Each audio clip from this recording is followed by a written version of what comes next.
Good morning, everyone. We're happy to be here. Big thanks to Asia Center, like mentioned before by the other panel. We are also very glad that this is the topic of this conference, and we were very glad that they picked our panel. And we're very grateful to have this panel with us, because we have today people who have engaged with social media in different ways and who have not only practical experience but also experience in research, looking at data. And then also we hope if Senura joins us as this conversation goes on, we also hear the voice of one of the intermediary companies, Facebook. So just to quickly do a little entry point into this panel is looking at youth hate speech in Sri Lanka in the context of post-war Sri Lanka, and also how the platforms, the social media platforms, what mix it brings into this combination. And we're going to be looking at how can youth engage more? Are they the victims or the perpetrators? Or do we really have to think beyond just the users of the platform in Sri Lanka? So here, predominantly, there is an understanding that it's a younger audience, so 35 and under, on Facebook, for example, and it gets younger as it goes on to other platforms. And the reason we will be talking more about Facebook is A, we had invited Facebook for this panel, and B, most of the panelists here have experience working with the public pages on Facebook and have engaged in some way or the other, and you'll hear more about it. So we've talked a lot about the opportunities that social media presents and the dangers it presents, and often the initial argument that we'd heard before was, hate speech exists. It's not an issue to just do with social media, and that is true. But we'd like to know how it's transforming or how it's manifesting itself here. And generally, while there's no one accepted definition of hate speech, we are following what a lot of civil society activists in Sri Lanka have identified as key characteristics of hate speech. So saying that it is intended to cause harm, and the context is extremely crucial. So if there is a volatile, conflict-prone context, then it has to be seen in that light. So that's how we want to frame this conversation. And with me, I have this eminent panel, really a lovely mix of activists. Sharanya Sekaran, who identifies as a feminist writer, researcher, and activist. And she has worked in the space of gender with various organizations such as Coalition of Feminists for Social Change and Voice.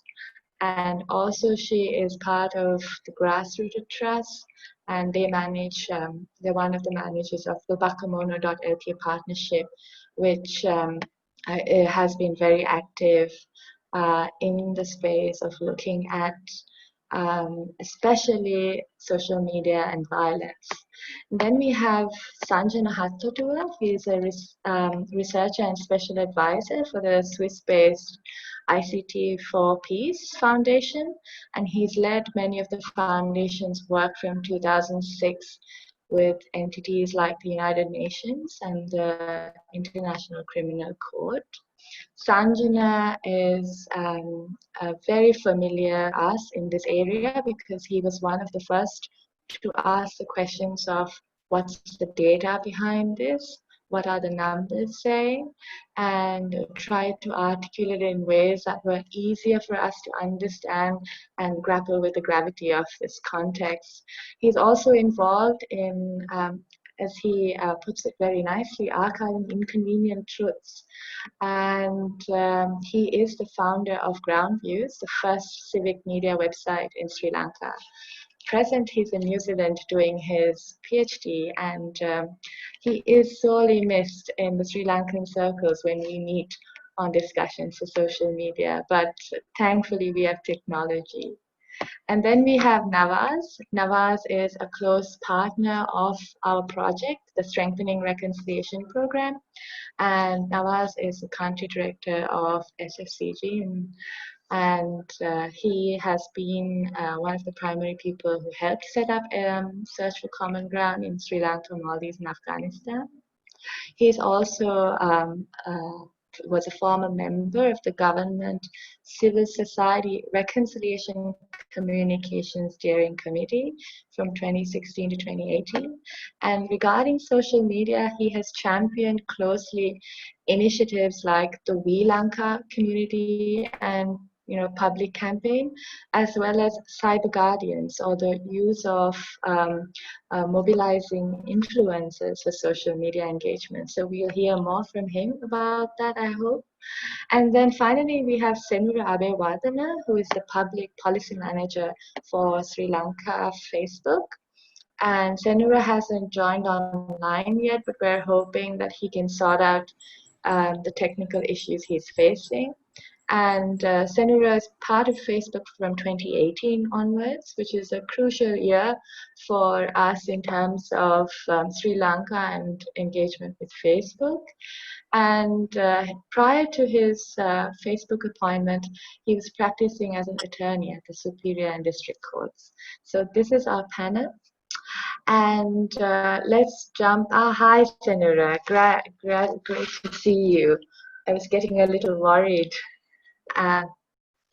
Is your microphone working, Senura? Okay, let's come to Senura. So let's jump into this question. Great, I can hear you now. No problem. Okay, so we'll jump into this question of hate speech in Sri Lanka. Sharanya, if I can start with you. Can you tell us, what was that local context like? Like, what were you seeing? When were you seeing it? And what were the observations on the ground as people were engaging with young people using social media platforms in terms of the kind of communication you observed and the repercussions of that form of hate speech? Thanks, Aranya. I think it's probably pertinent to clarify that a lot of my work particularly centers around women, women and girls, and around the kind of very gendered hate speech that we see. And I think this is important because I think we cannot discount the very gendered nature of a particular subset of hate speech. Hate speech is a larger umbrella. Gendered hate speech is specific and it attacks on specific notes.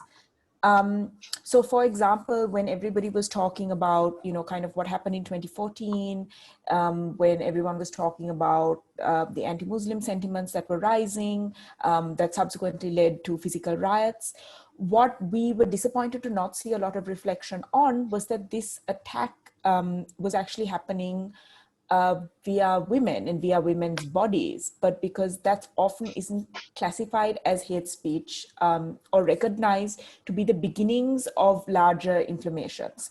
So for example, as early as 2013, sometimes as back as far as 2012, you saw conversations that started to rise online attacking women's bodies, attacking women particularly who spoke up against the racism that they saw online or offline.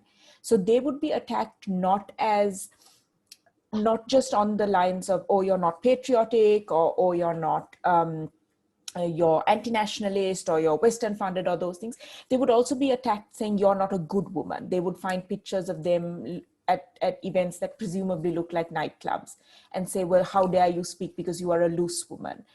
So it was attacking on the basis of that gender. And then you saw that escalate, right? You saw rumors fly around about sterilization drugs that were being given by Muslims to sterilize Sinhala Buddhist women in particular. So it was on women's bodies. And I'm contextualizing. I mean, we've seen, this kind of violence online towards women in varied forms, from revenge porn to doxing to online harassment. But I'm narrowing it because we're talking particularly about hate speech.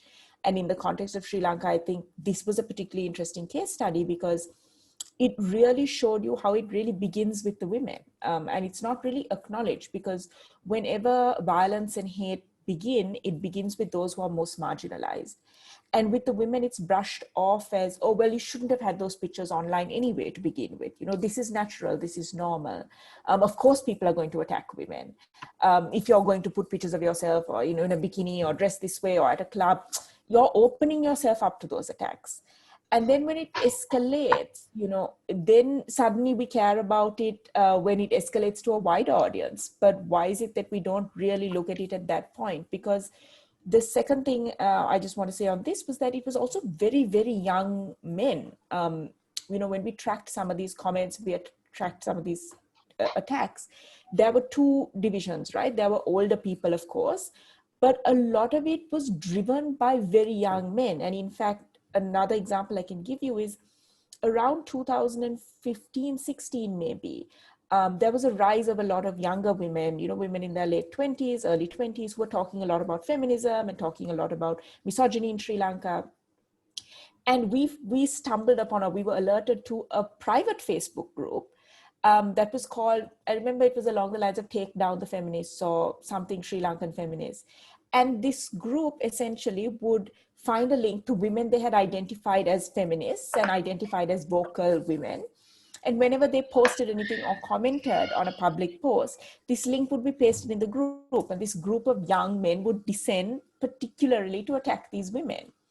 So it's really, I mean, interesting how then that is a form of mobilization. That's a mobilization of hate speech, of cutting down freedom of speech, of, you know, all kinds of things. But it's very interesting where it starts. And I'm really keen to hear, you know, from my other panelists also, as this escalated and as this moved on and resulted in what it resulted in Sri Lanka, is how did we miss this is constantly my question. How did we not acknowledge this in the way that it needed to be acknowledged?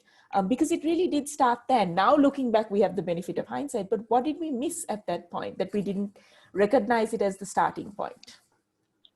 So Navas, can I ask you, what did we miss as civil society activists when this was happening to women first, as Sharanya says? Yeah, no, it's always interesting in kind of, you know, conflict and violent context where, you know, usually the initial target and the testing target are more vulnerable groups. The most of the vulnerable groups. And then what happens is when they are so vulnerable and when they are also not larger communities or doesn't have, you know, like this is more like the individual rights versus community rights kind of aspects, right? So then it goes easy and it goes unnoticed, you know, it goes unaccounted for. And then kind of, you know, nobody really kind of, you know, take care of it or worry about it. And then what happens is it moves to the next level and it gets targeted the next vulnerable group or the next, you know, the smaller group. So you know, this is exactly how the sequence in sequencing happened in some ways, you know. So the moment social media starting to get popular and starting to get recognition as a, you know, as a means to, you know, express and as a means to, you know, kind of mobilize people and as a means to educate people. So the initial target was, as Sharanya very correctly said, you know, it was the gender, but it's also the transgender and so on. And then it became the what we are all mostly focusing at the moment, which was the anti-Muslim hate campaign. So as Aranya said, it's important to, you know, understand hate speech more from the context, you know, like, I mean, the context is a very important element in really understanding and placing hate speech online. So the Sri Lankan context, very quickly, Sri Lanka had gone through a 30-year war. It's described in many different ways as war, as, you know, civil war, and a lot of different ways. I'm not getting into that. So Sri Lanka faced a 30-year war, and that war ended with the government winning and the other side fighting defeated in 2009. which which should have created a context in Sri Lanka for the different communities, the different ethnic religious groups to be mobilized to kind of build the nation together and to come together and to reconcile with each other and to look forward to a kind of a common vision and a Sri Lanka for all. But unfortunately, that didn't happen in the preceding years. From 2009, it was more fragmenting. The communities were kind of, going more inward looking without, integrating. And then the fear and suspicion and the divisions between the religious ethnic communities were further increasing during this period. And then during this, it is in this kind of a context in 2012, 13, 14, around that period, what they call in Sri Lanka is there's a school of thought that there was this nationalist extremist groups that always wanting an enemy against the nation because that's how they kind of they proceed, they kind of take forward their nationalist extremist agenda and the program. And then an enemy that they were claiming to be fighting for 30 years was over, and then they were looking for a new enemy, and they found this enemy, which is the minority Muslim community, in around that period, 2012, 13, 14, where the social media platforms are also gaining momentum and popularity, as I said before, and it's also started to use to create awareness, to mobilize people, mobilize groups, and to discuss discourses and all of that. And then it is around this time that the certain groups started to use social media to promote hate against the Muslim community. So I'll just stop it there in terms of introduction, just setting the context a little bit, and then I'm sure Sanjana and Senuda also will add in terms of data and some of the evidences on that. Yeah. I mean, this I think naturally brings us to Senura. And Senura, I mean, for us from the outside observing this evolution that Sharanya and Nawaz spoke of, and then also observing the evolution of Facebook's engagement in Sri Lanka, could you explain how you also transformed in your company approach, especially looking at the recent report that probe that Facebook commissioned, looking at the violence in 2018 in Digana and it misused, and that the platform apologizes for the harm caused. Could you speak a little bit about how it's evolved for Facebook, especially in Sri Lanka? Thank you very much, Aranya. And I'm before I kick it off, I'm really sorry and apologize for being late. There was a small technical issue, and that is why I was late. I would also like to thank the Asia Center for organizing this and giving Facebook an opportunity to be here. So, as Facebook, hate speech is something that we do not allow on our platform, and we have a policy again, and we have a definition for hate speech, which has identified protected characteristics of people, and that's based on race, religion, ethnicity, and there are 10 such characteristics. And any speech that dehumanizes those characteristics of a human being is considered hate. And this is a globally enforced policy.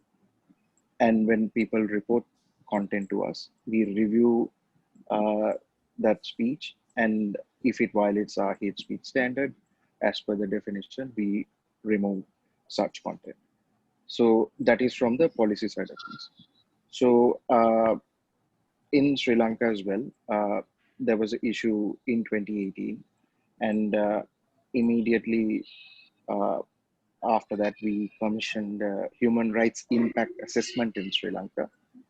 And this was carried out by an independent organization Article 1. And that report was released in May of this year. And there were certain actionable items that was recommended by this independent organization as to what we should do to minimize the impact on human rights and what we need to do, especially in the context of hate speech. So, as per the recommendations, we had improved our human resource capacity for the country. We have two public policy manager, policy programs manager, and we also have increased our reviewer capacity. That is the human resource. So, in addition to this, we have also improved our product, which proactively identifies hate. And this is not a perfect product, but nevertheless, what the product does is it identifies hate and it removes content proactively. And we publish a report on a regular basis. It may not be country specific, but on how we action hate speech, what is caught up by automation and what is not. So we also have a community standards enforcement report, which is published periodically. And that also talks about our enforcement levels with respect to even government requests, basically what is in violation of local law. So this is like a broad, I'm just setting out a broad idea as to how Facebook, like one level actions content, and at another level how we are transparent about how this content is action and what are the levels that we are seeing. So with respect, yeah. No, if I may also add, Facebook met with civil society actors as a group in 2018. Is there a reason for Facebook to start meeting stakeholders like that, and why? So it's not only in 2018 that we meet stakeholders. We have a continuous ongoing dialogue with all in the community. That is the civil society partners or the community partners we have on the ground who escalates content to us on a regular basis. That is also a key indicator for us as to what the community partners believe is hate, and also to a certain, it gives us an idea as to how well our systems or that are in place to action content. Secondly, we also do carry out research. It's not only the community engagement. We have already conducted 2 researches in the country looking at issues of the language of hate, and also how rumors are spread or how they originate and spread in particular situations. That also helps us identify these trends in advance and helps us take measures in proactively. So in addition to this, like we have the roundtable, we have regular roundtables with CSOs. These are sessions for us to listen and understand what are the key concerns, and we always take this feedback to our product teams, and that also helps them improve the products that we have to deal with these types of situations. Thank you. So Sanjana, if I can come to you, actually you were one of the people who wrote this open letter to Facebook in 2018. As I was speaking to Senator, I recalled that there was a coalition of civil society organizations following the anti-Muslim violence. But it wasn't just in 2018, much earlier, even before 2014 violence happened in the South, you were talking about the detrimental effects of hate speech online. Yeah. Can you tell us how you saw this specter and why you decided we needed data-informed decision-making regarding this issue? Well, I have been working on web and online media for now close upon 20 years. And I always make it a point to say that the first civic media page on Facebook in South Asia was Ground Views, set up in Sri Lanka. And the first Twitter account for civic media in South Asia was again in 2007 for Ground Views. So I've been leveraging, using in the trenches, as it were, social media that we now take for granted today from the earliest stages of their introduction to a broader public outside the Western markets. And, you know, Facebook today is not the Facebook then. There wasn't a like button, for example. People tend to forget that. And of the many things that I can say on this journey, you know, perhaps the easiest way of putting this is that you develop a muscle memory. I have been living, breathing, and active in social media for advocacy and activism, as well as looking at the way in which it has been inextricably entwined into Sri Lanka's post-war evolution as a country, within and between communities. So what Nawaz said is quite interesting, because just as we were emerging out of the war and a new form of violent othering was taking place against the Muslim community, was also when Facebook introduced its mobile app. Again, many people may not recall a time, because of the demographic on the platform, that Facebook didn't start with a mobile app. It started on the desktop and on the web. And the mobile app was introduced around 2012, just at the point of time when mobile telephony and smartphones were also being introduced and were becoming more affordable. The two are two different things, and also with data packages as well. So there was a confluence of factors and actors that made an explosive growth around this one company's products and platforms, as well as the great adoption and adaptation of social media writ large. Within this context, I saw that aside from every example that social media companies will give around the potential and the possibilities and the pro-social or progressive means and consequences as a result of greater connection, I also saw this dark specter of hate and violence also emerging very early on. In fact, it has to be said that Sri Lanka was one of the first countries that did the research, produced the evidence, did the translation, and told Facebook very explicitly over 3 consecutive years that there is a problem with the platform. And it was not until What's the timeline? So you're looking at 2014 to 2016. And the research started in 2013. And in 2013, it was already evident because of things that had happened in 2012.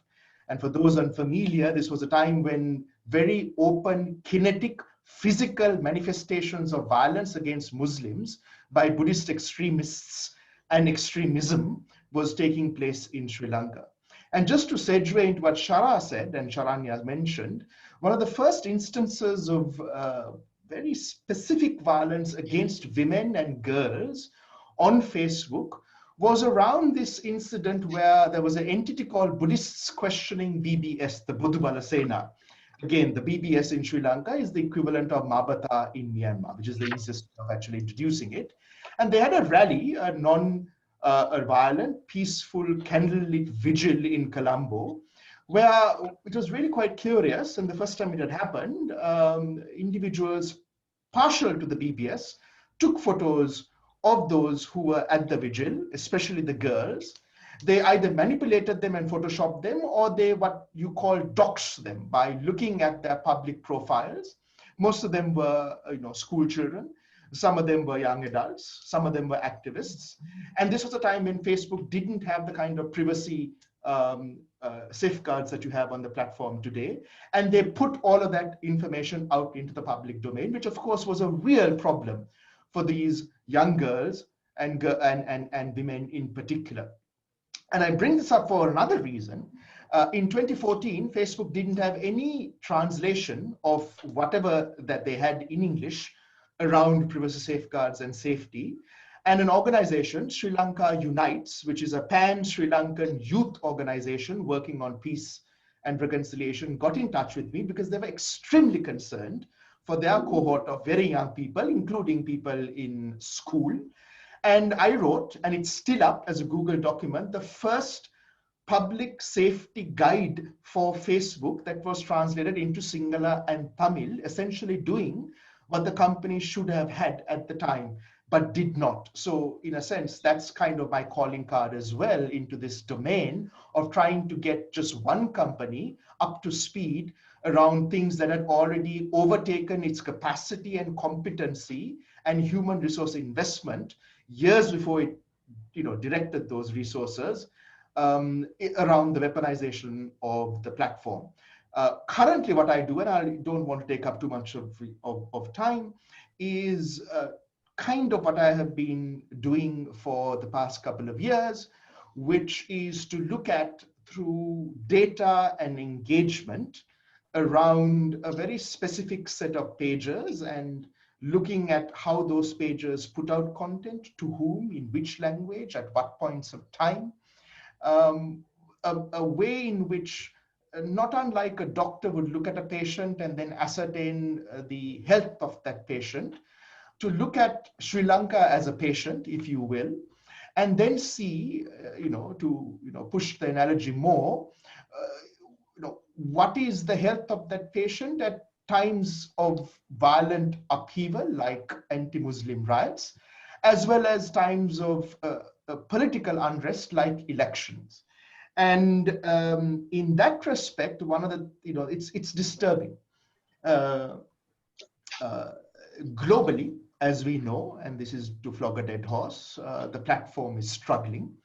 And again, I'm very intentional in what I say, because every single headline that you are reading from the United States today and the challenges that they're facing with either Facebook or electoral integrity around social media writ large, and the nature of hate and violence on social media that is having a very real impact on the politics and social relations in that country, were prefigured in every imaginable way in Sri Lanka.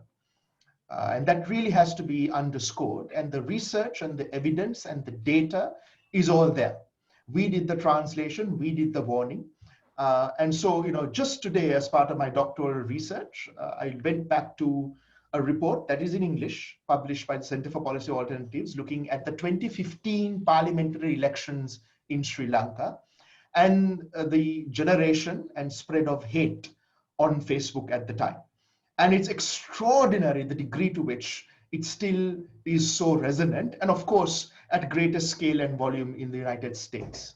So a lot of what happened in Sri Lanka is what is now, sadly, at greater scale and volume happening on both sides of the Atlantic. But let me end by saying that there is one big thing that's changing. We are seeing greater activity and a greater volume and a quicker migration that's accelerating year on year from Facebook's public facing platform, which is, say, your account or a group or a page, onto Facebook Messenger and WhatsApp, because people don't tend to disaggregate Facebook. Now, as a reluctant academic, I have learned the importance of distinguishing and being precise in what you articulate. And so Facebook, though many people would take as one big thing, is actually not. Facebook is many products and many platforms. So what we are seeing is a migration within the companies on products and platforms to instant messaging. Now, that has many, many implications, one of which is that people like myself don't have a handle on those conversations. We are also seeing a great divergence between the application and the prevalence and availability and design of policies around, say, for example, Instagram, where there's a lot of emphasis on minimization of harm. There's a lot of product innovation and engineering put into things like cyberbullying, which they take very seriously on Instagram, which have absolutely no presence in any of the other products or platforms. So it's interesting that there's variance within the companies on products and platforms around what the company would say is a global company-wide application of policies and community guidelines as well. So this is an embryonic area in that sense, but you keep seeing again and again and again the degree and nature in which things that are happening in this small island, which nobody's really ever heard about, having greater resonance and relevance when it is there and present and growing and reported on in markets that ostensibly get much more attention in terms of the international media. Thank you, Sanjana. I mean, you are making some serious statements there by saying that it started here before it got to the headlines in the US. I think maybe if I can come back to if Senora, if you don't want to respond immediately at this point, come back to Nawaz and Sharanya and ask, okay, we're looking at this context now and how it's evolved quite rapidly. So from the timeline that even Sanjana draws, from looking at even before the end of the war, looking at what they were seeing as signs of utilizing this platform, and then after the end of the war, really seeing how the existing tensions manifesting themselves, whether it's gender-based violence or it's persecution of minorities online. What is the role of young people who are basically, we're being told, are the ones who are using the smartphones, who are ones who have accounts who predominantly have accounts on social media platforms. And now from Sanjana's statements, we also know it's not just within the Facebook company, but we are also looking at various other social media platforms that are gaining in popularity in Sri Lanka. So are youth victims in this context? Are they victims to a platform? Are they victims to the greater machinations of society? Or are they actively involved in this? Sharanya? They're both, right? They're both the victims and the perpetrators. And I think that's a really important point to bring forward, is that we often treat youth as in an almost patriarchally patronizing way. We treat them as incapable of forming their own thoughts, their own decisions, and having their own thought process. And I think, there is that notion runs often, even not just through programming, but just in general, of how we discuss youth, and it is in a very patronizing way, which is problematic because it discounts the reality of what is actually taking place. For example, we talk a lot about the war, and we talk a lot about how young people are possibly the harbingers of peace and how they can uphold these ideas of peace building. What we forget is that as the younger and younger we go, the less and less memories of actual conflict and actual repercussions of conflict do young people have. For example, I lecture, and a lot of my students are 18, 19. And when I ask it, one of the questions I ask them is, do you remember the end of the war? And many of them don't.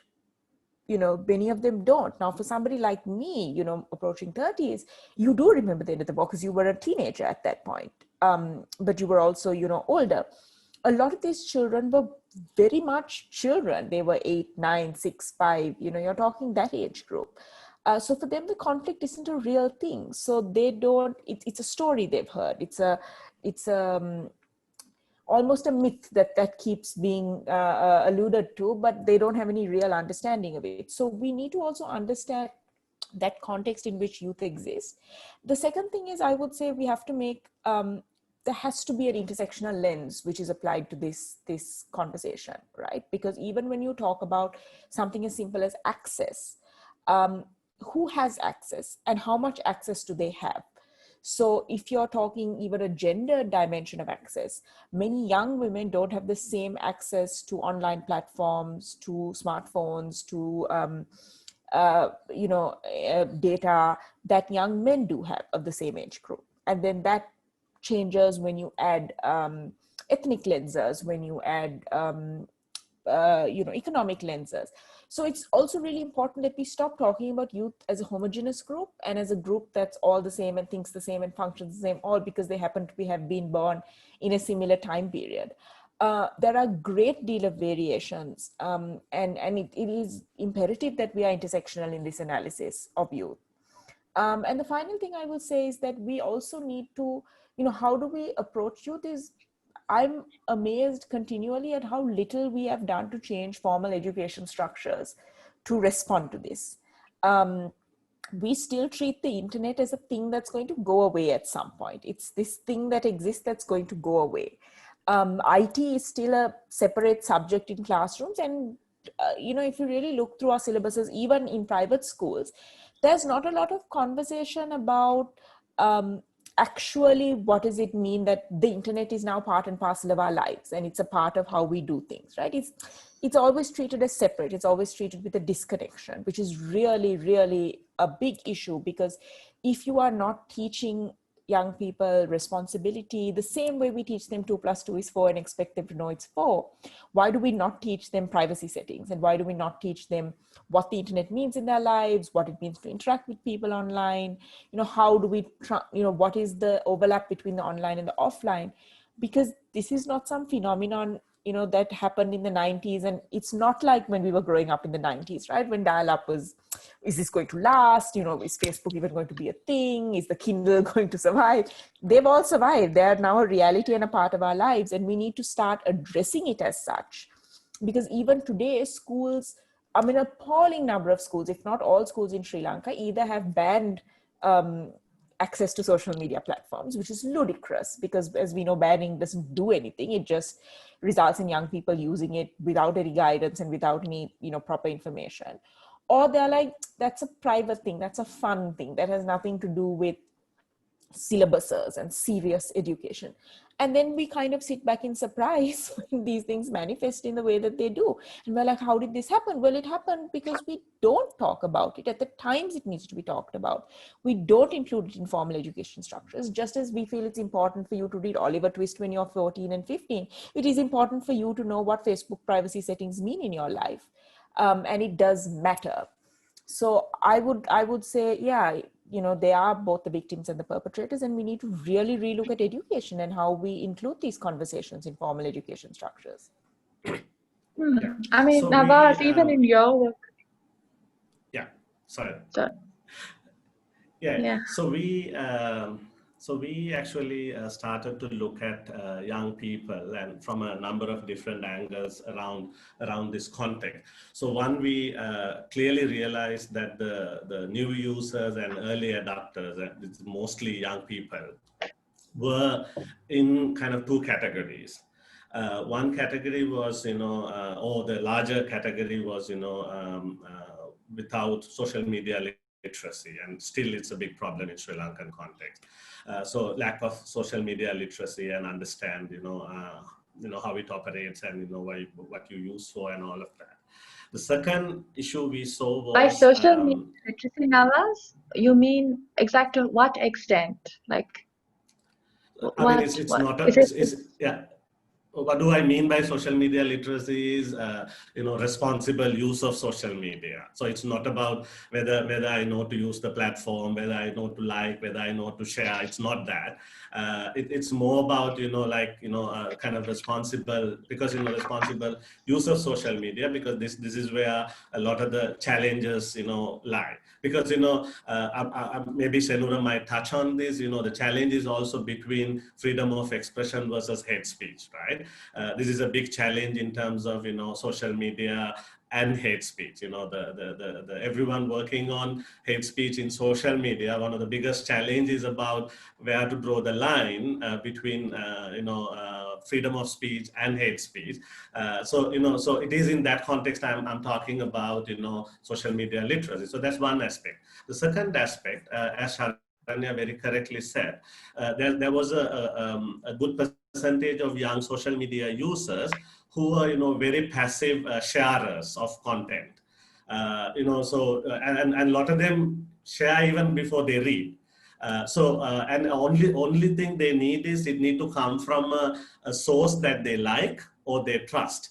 And that's where all these public pages play a big role, because, these public pages, Sanjana might touch on this later, majority of Sri Lankan social media users access news and news information from non-news kind of social media platforms, like gossips, music sites, like the comedy sites and all of that. Right. So this was a big problem because, the more organized groups, the nationalist extremist groups who were, promoting hate speech in a very organized and in a very coordinated manner, actually targeted these new users and early adopters because they knew their weaknesses, because they are like, largely passive sharers. Right, so they would share, anything coming their way, and then it easily gets to millions of people.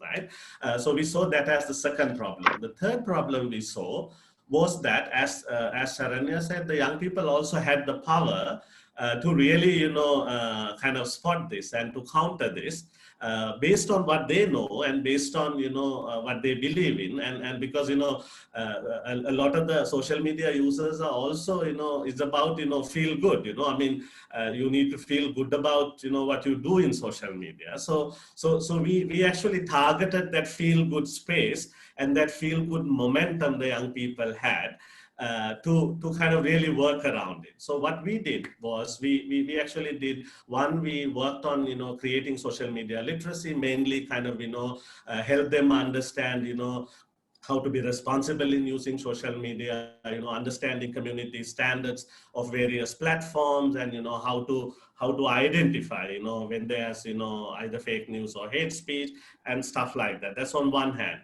On the other hand, we actually made use of and capitalized on the young people's feel good kind of the idea, and then actually we worked on two aspects around that. So one, we worked with a lot of young people in identifying and generating positive social media content from a, because the hate speech in the social media space was so crowded, around 2016-17, the Sri Lankan social media was like full of hate, right? So we wanted to bring some balance into that space with more positive stories and positive items and positive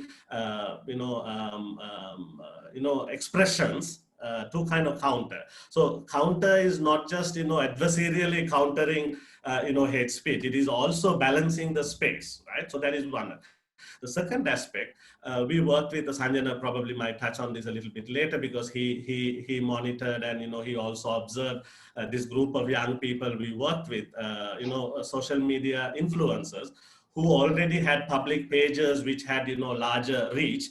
So we actually worked with them and kind of used their feel good and their kind of responsibility aspect, and they actually became and wanted to play a role in countering hate speech using kind of social media culture itself, and without kind of really going into radical or adversarial approach in countering it, but kind of using the real social media culture in countering it. So in summarizing the response to your question about whether young people are victims or perpetrators, I mean, it's depend on how when I say we, all of us, the platform, the government, the civil society, academics, how we see them and how we want them to like play a role is what they become.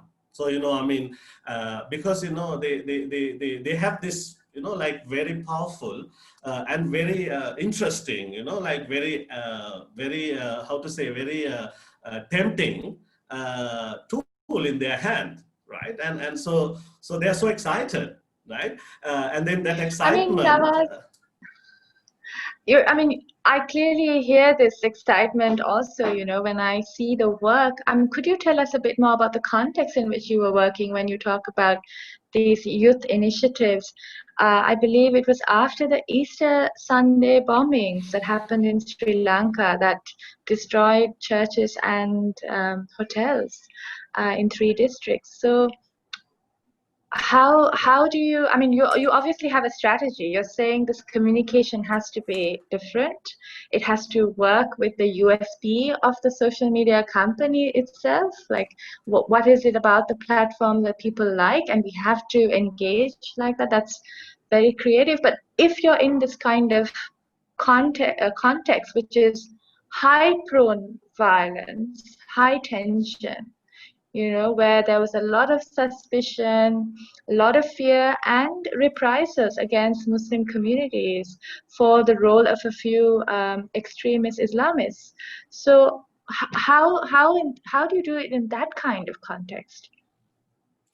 Yeah, very quickly, I mean, the most difficult contexts are also, more challenging contexts. But then, as you correctly said, if you are to really work in context like that, and also in the context of, more organized and more coordinated hate campaign, you also need to have a strategy, and you need to be organized, and coordinate your effort. Also need to be coordinated. So that's where what we did was we actually also worked with the platform. We had, and we are continuing a informal trusted partner status with Facebook. So where we kind of, not just us, we also linked our youth network with the platform in a way that, so the platform get, additional support in addition to, their human resources and, other capacity.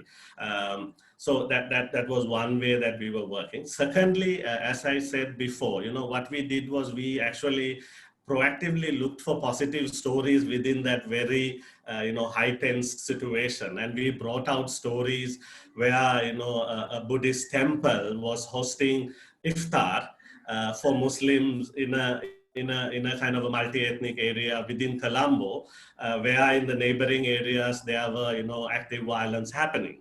And so so you bring in, and this was done by young people, so young people from that area, identified this, and they put together this story, and they brought this story into the social media space. So one aspect is to still keeping the positive element in it. And the second example I would say is the young social media influencers countering hate speech online using kind of their own way of working in social media. So one example was there was a riot in one area where properties were attacked and burned and all of that, and there was a picture of a bicycle of a small child burnt in front of that, in front of a house, and this was used to promote hate, in the sense to promote, see what we have done as a pride. But then what the young social media influencers did was they actually flipped it. They flipped it, and they used it sarcastically, and they asked, is this our braveness? Is this our patriotism? Like targeting a young child's bicycle. So they used they used it. So you kind of bring in more strategic, aspect into your communication on one hand. On the other hand, there were also very active, engagement with the state actors, as like with the platform to kind of control some, because it was also clear where some of the content are coming. It was regular pages, and repeatedly by same pages, and same profiles. So it was clear that there is a role for state also to kind of really intervene and address this. So it is some of those elements. So it's not just one. So you need to kind of link different pieces, and you also need a coordinated approach. It's the like community, then civil society, then you need the platform, you need the state. So you need a bit of a coordinated and a connected approach to address situations like that. And there's also this security threat, and you need to look at your safety aspects, and all that are also very much part of it. Yes, so Senator, I mean, this is really interesting to know that your engagement, Facebook's engagement in Sri Lanka has been changing, and one of the things that you have often said is, not only is the reporting mechanisms becoming more efficient, but we're also engaging in training young people. Could you tell us a little bit about how you engage young people? Yeah. to prevent hate speech specifically? Thanks for the opportunity, Aranya. Yeah, can you hear me? Yes. You can. Okay. So, okay. As I stated earlier, there is a program on how we work with the community, and we have built a partnership with the Sri Lankan CSOs, and we have approximately about 15 of them from different parts of the country who do flag to us like uh, this type of situations. I'm just going to start with what Nawaz just ended with about how like those particular situations when something takes place offline and there is a potential for that to come up in the online space. This is where this program is very effective in the sense that the partners are able to escalate and give context about what is happening on the ground, and so that we have a heads up as to what can transpire later on. So it's like an early warning system of the potential of possible violence or possible situation that can manifest on the platform. So we and that is why this program is not only in Sri Lanka but in other parts of the world as well, and we continue to work with these community partners to understand the local context in the sense that what is happening at that point of time. So this is given the hate speech, you know, uh, how hate speech works and the flags that we get. It is important that we continue to do this, and we are committed to continue to partner with the local CSOs.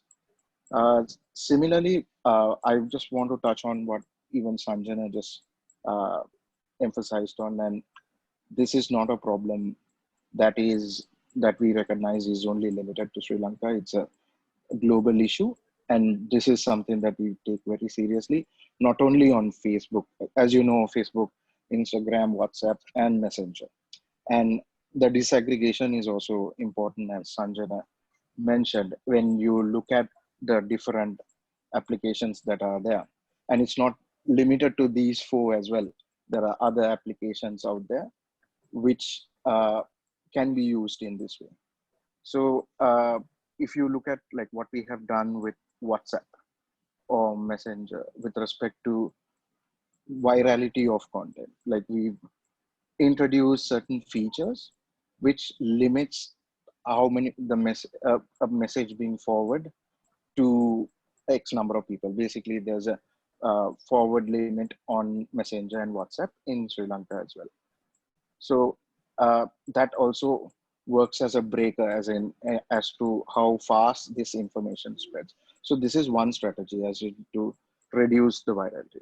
The other strategy that we use is the trusted partner network or the community partners that we have, and it's like works as an early warning system of our teams understand the context as well. Thirdly, I would like to also address the issue of misinformation, because this was raised by Nawaz and Sanjan as well, on how we treat misinformation that is flagged to us. So as you know, like there are over 2 billion users who use Facebook, Instagram, and the issue of information or misinformation is always flagged to us. And as you also know, if you want to report some content for misinformation, it is possible. The user can go to the three dots and then choose the reporting function and the false information, and there is a tab to report false information. Now, as a platform, uh, and at scale, it is impossible, and we don't get into determining what is true and false. And as an intermediary, it is not possible. So, in order to address this this issue, we have also introduced 2 third-party fact checkers in Sri Lanka, that is AFP and Fact Crescendo. And whenever you report something as false, it flags to the fact checkers. And how the program works there is that the fact checkers are at liberty to determine what is true and false based on investigations that they do. So once they rate some piece of information as false, then immediately there is an interstitial, like a black cover that appears on top of the content. And it is also the distribution of that particular piece of information is reduced. What it means is it gets pushed down to the bottom of the newsfeed. So by putting the interstitial, we inform the user that this is possibly false, and by pushing it down the newsfeed, we reduce the distribution of it. So, and in addition to this, to further inform as to why the third-party fact checker has rated this as misinformation, there are related articles that also appear with the rating of that piece of information as misinformation. So this is also another approach as to how as to what we've taken to address this issue of hate speech as well as misinformation. There is also another policy that we have introduced, that is misinformation that can lead to real world harm. What it means is, like, whether a certain piece of information which is verified as misinfo, whether that could lead to harm on the ground, like physical violence, or someone can get hurt. So we rely on a multitude of signals to understand this. One is like whether that is actually misinformation, and then whether that particular piece of misinformation can lead to harm. And we rely on our community partners and other signals to understand whether there's a correlation, whether that misinformation can lead to harm. That type of misinformation we actually remove, and that is happens almost immediately. So keeping in mind the safety of our community, like, this is like the broad strategy that we have adopted, products, policy, and the programmatic aspects that we've introduced to contain this issue and like deal with hate speech and misinformation in Sri Lanka. There's one other thing on what we have more questions from the floor, Senura, and I'd like to bring it to the panel. So maybe if you can keep the last remark brief. Yeah, this is going to be really brief. In addition to this, we have introduced a digital literacy program for students, and that is through another partner, Sarvodaya Fusion. And this has been ongoing for the last 2 years, and we continue to invest in that program. And so far, we have trained about 25,000 students, and this will continue, and we are looking at scaling this as well. That's really interesting to know. I mean, Sanjana, if I can come to you after Senura, clearly it's the civil society strategies are changing. Like, you know, the way Sharanya talked about knowing what do we mean by young people, and then Nawaz talked about what is the strategy of communication on these platforms, what will work to deal with hate speech. And then we also see from Facebook, it's evolving. I mean, yes, Sri Lanka perhaps paid a heavy price for not being able to see it coming in a larger scale. You know, there were few individuals like you who saw it, but predominantly a little naive about the impacts of hate speech online. Are we really learning lessons rapidly now that we have this narrative, we can see this evolution? There's a question from the floor. Are we learning from our neighbor India? Are we influenced by the developments in the larger region? Can I have your thoughts on this? You know, it's quite interesting that whenever India is referred to in the South Asian context, it's about the countries surrounding it learning from India. I would like to submit the proposal that India learns from us.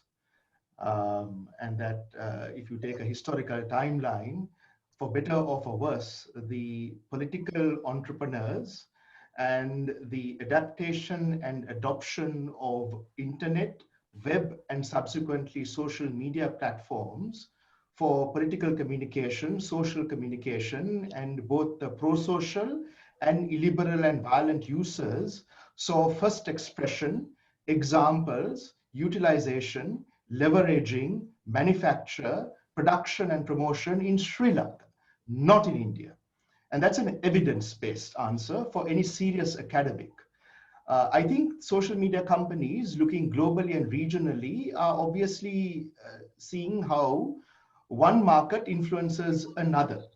And when an actor does something in one market or region or country or community or city, or around one language or around one issue, it immediately becomes a template for other actors in other places and at other times to amplify and use as well. So I just want to place on record, though, I mean, I think we're talking about Facebook because Senura is around. But you know, the issue about social media is that it's not just Facebook, right? It's a lot of things. It's a lot of products. It's a lot of companies. Almost all of them are based in the United States, and not all of them agree with each other. So there is variance and divergence and convergence between the policies that apply to hate speech on these various platforms. So for example, in Sri Lanka, Twitter is wholly different to Facebook, and TikTok is wholly different to Facebook and Twitter, and YouTube is wholly different to TikTok, Facebook, and Twitter. So which platform you choose to focus on matters. The other point is that, and it's a two-part point, in Sri Lanka, the problem is with the culture of violence and systemic racism that is exacerbated by our politicians and political discourse, and the greatest progenitor or producer is traditional media. It's TV stations, it's newspapers, it's media owners with a political bias who keep producing the most amount of misinformation and disinformation. Again, I have the advantage of studying this. So it's not an anecdotal kind of point of convenience. When you say that misinformation and the weaponization of rumor occurs in Sri Lanka, the primary producers of it are old media or traditional media who find amplification and further reach and engagement, of course, on social media. But it's not social media that's the problem. It's this culture of systemic racism that 10 years plus after the end of the war that we haven't addressed as a country. So things like reconciliation are like milk and honey and love, you know, good to talk about. But the devil is in the details, and we are not any further towards meaningful, just peace and reconciliation. And so we find the violence on social media, but we have to discard the belief that it all started with Facebook. Listen, the thing about, I mean, I want to end by saying that one of the things that Sharanya said is, I think, is very important. I mean, you framed the question as victims or people with agency, whether youth are. I'm looking at the statistics, and Senura, correct me if I'm wrong, I'm looking at the back end of Facebook, where it tells me that Sri Lanka has 7 million users of Facebook, not Instagram, not WhatsApp, but Facebook. And 26%, well, 35% of that 7 million are women, 65% are men. Between the 18 to 24 demographic, 26% are women and 27% are men. So we have an almost equal split in that youngest demographic of Facebook users.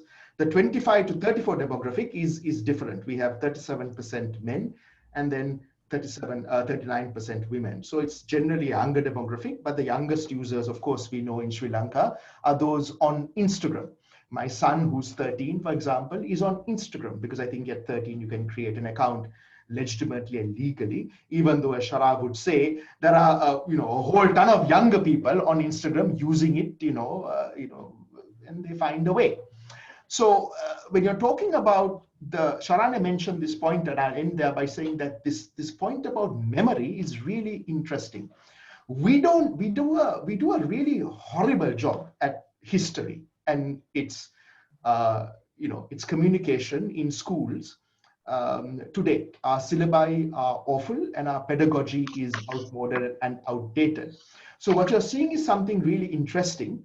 You're seeing the construction of history on social media, because so many people on social media haven't witnessed the horrors of a 30-year-old war that Nawaz and I may have seen to greater or lesser degree. You now find that the knowledge of it, the perceptions around it, the genesis of it, the way it occurred, who was responsible, what happened, and in fact, the entire fiction of this 30-year-old conflict is a construct that is very compellingly put forward in various ways, 24/7 on social media. That is a problem. So it's not the social media, but it's social media acting as the platform to construct an entire generation's fiction around the constitution of a country, its peoples, its relations, its diversity, and the nature of its democracy. And of course, you've got to see this as a long-term investment, where if you create sufficient mistrust and distrust and a violent othering of a community, then you're creating the conditions for future violence to take place as well. So there's a lot that can be discussed. I just want to problematize it. We always talk about Facebook, and Facebook's the convenient kind of dartboard where we can all throw our knives at. But social media is a complex, evolving, fluid dynamic. And in a country like Sri Lanka, there's so much to talk about, because I keep coming back to this from a research, academic, policy perspective as well. 2 weeks ago, I met with the government of New Zealand. And what I'm telling them, I'm telling the audience here. Sri Lanka is ahead of the curve around a lot of what we see on social media, not just Facebook, but certainly if you want to take Facebook, on Facebook as well.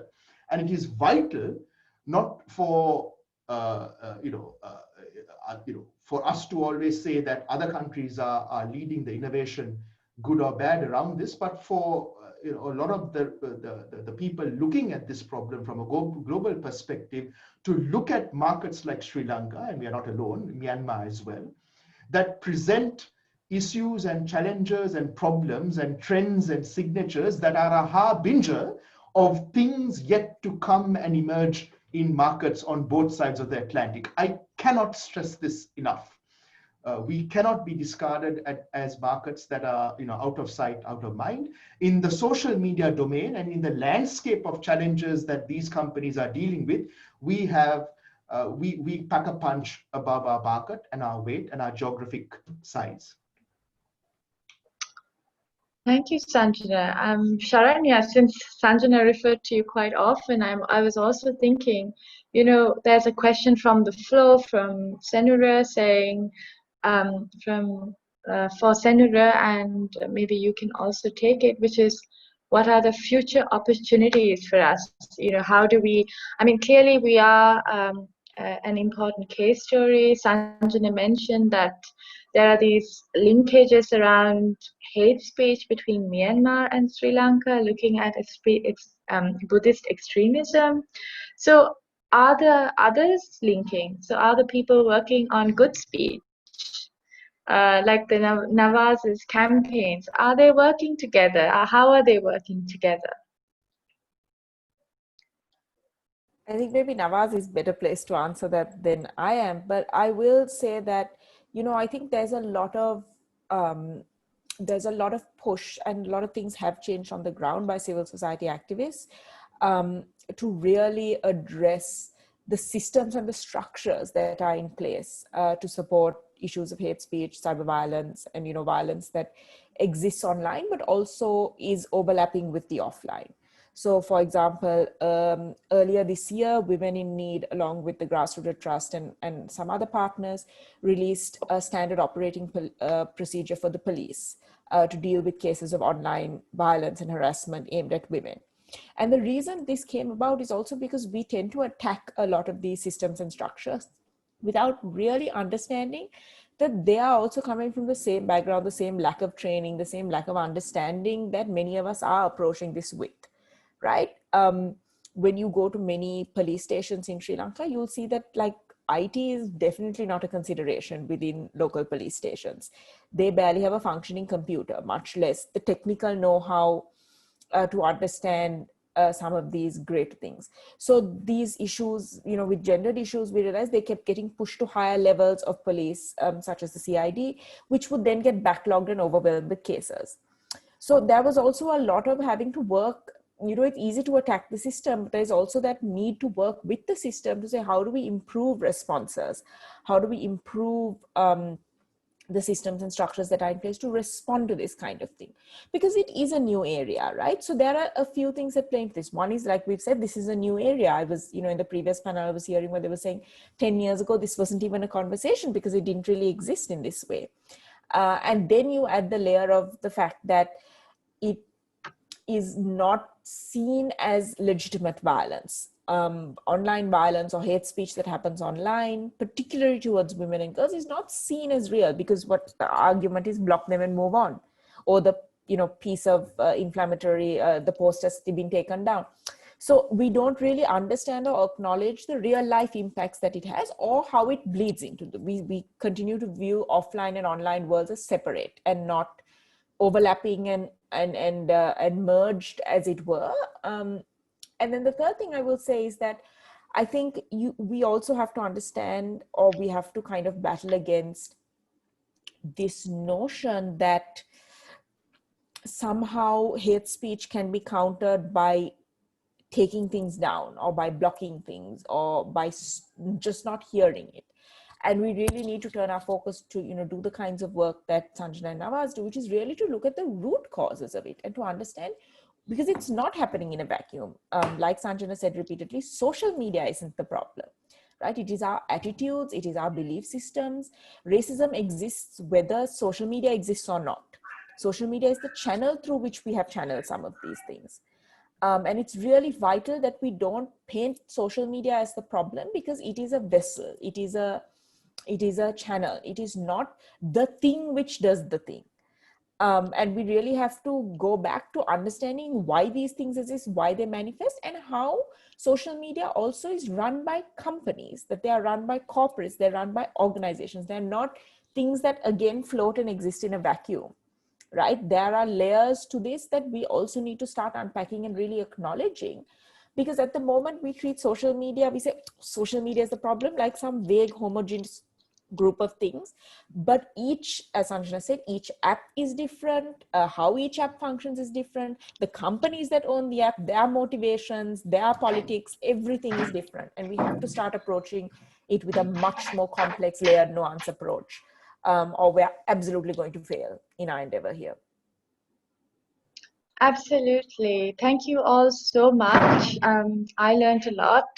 Really, I thought I knew the landscape, but Sanjana's points about it wasn't just the conflict landscape, but also the technological advances in this landscape or axis really transforms the way in which the problem manifests itself, and then the evolutions on the platform itself. Senura spoke in detail about it. That also gives us an insight into the fact that this is not the end of this conversation. Clearly, more needs to be done, and it takes a concerted effort of not just one particular group, but Sharanya, you listed out the stakeholders that need to have this conversation.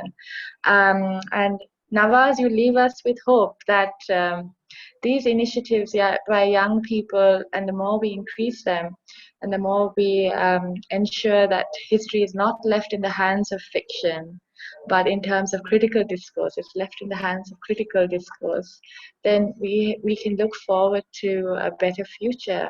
So thank you, Sharanya, Nawaz, Senura, and Sanjana for your time. And I hand the floor back to my colleagues in the Asia Center. Thank you, Arantxa, and thank you all for participating in this interesting panel. It's always very interesting to have a panel with some different actors, different perspectives in the panel. So thank you so much.